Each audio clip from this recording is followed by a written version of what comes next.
Assalamualaikum warahmatullahi wabarakatuh.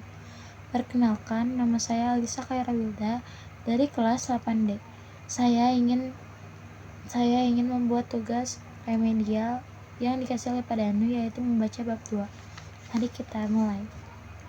Perangkat lunak aplikasi atau program aplikasi adalah perangkat lunak yang dirancang untuk membantu manusia menyelesaikan suatu pekerjaan pada bidang tertentu.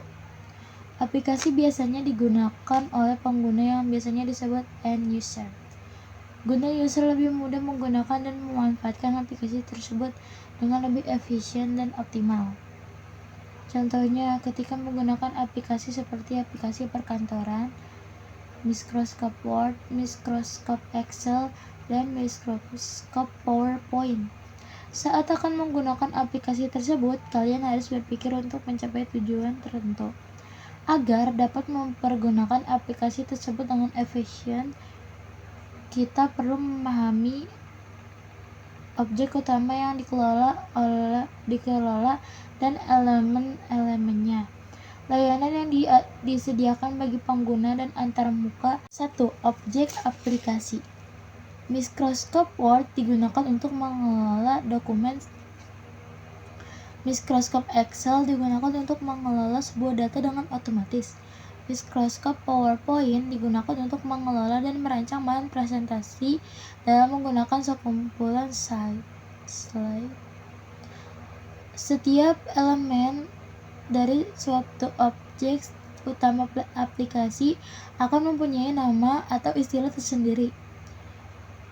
Setiap objek juga mempunyai ciri-cirinya tersendiri loh, dan dapat diubah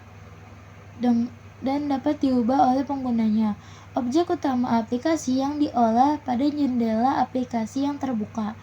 Jendela aplikasi itu adalah area kerja untuk mengelola objek aplikasi selama jendela masih terbuka dan dapat disimpan atau di-save agar sewaktu-waktu bisa diakses kembali. Berikut contoh file ekstensi ketika sebuah objek utama disimpan atau di-save. Pada aplikasi Microsoft Word, disimpan dalam format doc, docx, rtv, odt, atau format lainnya. Dalam aplikasi Microsoft Excel, format yaitu XLS, XLSX, ODS, CSV, atau format lainnya. Dalam aplikasi Microsoft PowerPoint disimpan dalam format PPT, PPTX, ODP, atau format lainnya.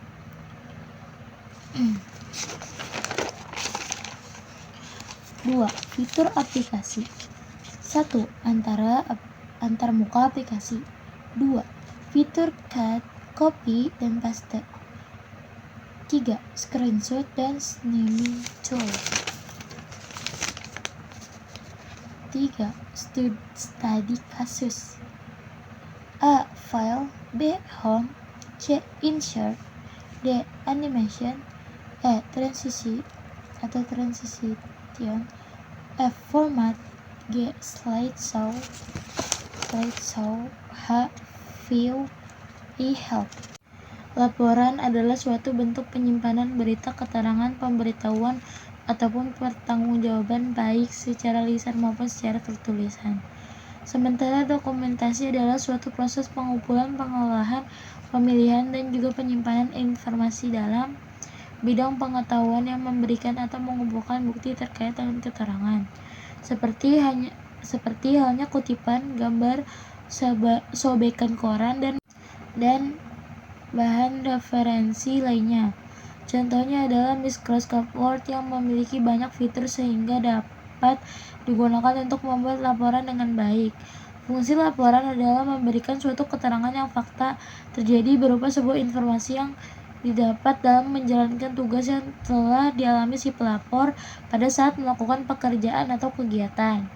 Sedangkan tujuan pembuatan untuk mengidentifikasi sebuah masalah yang akan diselesaikan dalam bentuk fakta dan nyata terjadi, sehingga bila ada suatu masalah dapat mempunyai kesimpulan di jalan keluar dalam suatu masalah atau peristiwa. Berikut adalah struktur dalam pembuatan laporan. Dua kata pengantar, 3 daftar isi, 4 pendahuluan, 5 pembahasan, 6 penutup, 7 lampiran. Internet adalah sebuah perpustakaan besar yang di dalamnya terdapat banyak informasi atau data yang dapat berupa teks, grafik, audio, maupun animasi dan lain-lain. Saya pamit undur diri. Wassalamualaikum warahmatullahi wabarakatuh. Maaf ya jika ada salah kata.